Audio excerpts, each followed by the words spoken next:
El dibujo que hice es un ñaño. No sé qué me salió, pero algo me salió. No sé. Pero parece un cono lo que tiene acá. ¡Ay!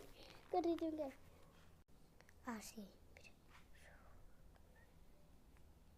Para que vean que le saco el número y ahí le subo. Y así si lo hace bien se ve todo a la bestia. O puedes dibujar mía con agua mojada y el pizarrón seco. Mira que bien salió. Vamos a bajarle. Así. Mira que bien que salió.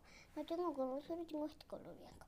Pongan en los comentarios qué color hace con este color blanco. Mira. A ver. Dale.